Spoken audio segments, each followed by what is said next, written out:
بسم اللہ الرحمن الرحیم۔ اللہ تعالیٰ نے انسانوں کی ہدایت کے لیے اس دنیا میں کم و بیش 1,24,000 پیغمبر بھیجے ہیں، جن میں سے ایک حضرت موسیٰ علیہ السلام بھی ہیں۔ حضرت موسیٰ علیہ السلام اللہ تعالیٰ کے برگزیدہ پیغمبروں میں سے ایک ہیں۔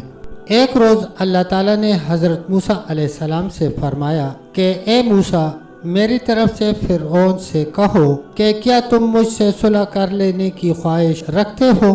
اگر رکھتے ہو تو تم نے ساری عمر اپنے نفس کی پیروی میں گزار دی، اب اگر 1 سال بھی تم ہماری مرضی پر چلو تو ہم تیرے عمر بھر کے گناہ معاف فرما دیں گے، اور اگر تم سے اس قدر نہ ہو سکے تو صرف 1 مہینہ ہی ہماری اطاعت کرو، اگر یہ بھی نہ ہو سکے تو 1 روز ہی صحیح، اور اگر یہ بھی نہیں تو 1 سانس میں لا الہ الا اللہ کہہ لو تو ہماری تمہاری صلح ہو جائے گی۔ حضرت موسیٰ علیہ السلام نے یہ پیغام حق فرعون تک پہنچایا تو وہ ظالم غصے میں آ گیا اور سارے لشکر کو جمع کر کے برسر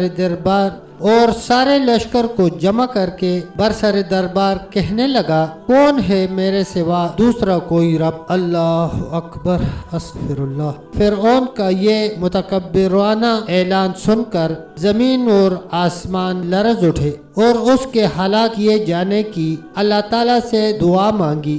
حکم ہوا کہ فرعون کتے کی مانند ہے، اسے تو صرف 1 لکڑی ہی کافی ہے۔ اے موسیٰ، تم اپنا عصا زمین پر ڈالو۔ موسیٰ علیہ السلام نے اپنا عصا زمین پر ڈالا تو وہ ایک عظیم الشان اژدہا بن گیا۔ حضرت موسیٰ علیہ السلام یہ عصا لے کر فرعون کے دربار میں جا پہنچے اور اسے اپنا یہ کرشمہ دکھایا تو وہ ڈر کر اپنے محل میں بھاگ گیا۔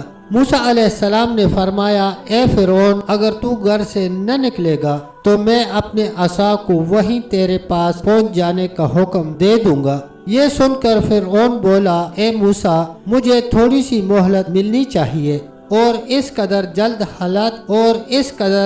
ہلاک کرنا نامناسب ہے۔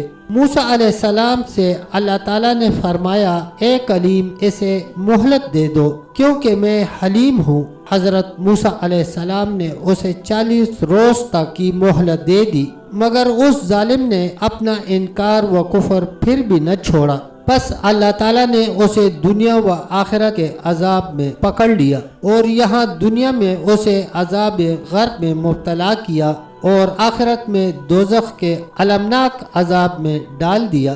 اس واقعے سے ہمیں یہ سبق ملتا ہے کہ اللہ تعالیٰ بڑا غفور و رحیم ہے۔ کوئی شخص عمر بھر گناہ کرتا رہے مگر پل بھر کے لیے بھی سچے دل سے توبہ کر لے تو اللہ تعالیٰ اس کے سارے گناہ معاف فرما دیتا ہے۔ اور یہ بھی معلوم ہوا کہ تکبر اور غرور اور انانیت بہت بری چیز ہے، اس سے آدمی تباہ و ہلاک ہو جاتا ہے۔ تکبر صرف اللہ ہی کو زیبا ہے، اور یہ بھی معلوم ہوا کہ اللہ کے پیغمبروں کو بڑے بڑے معجزات عطا ہوئے ہیں، اور جو اللہ کے پیغمبروں کی اطاعت نہیں کرتے وہ دنیا اور آخرت کے عذاب میں مبتلا ہو جاتے ہیں۔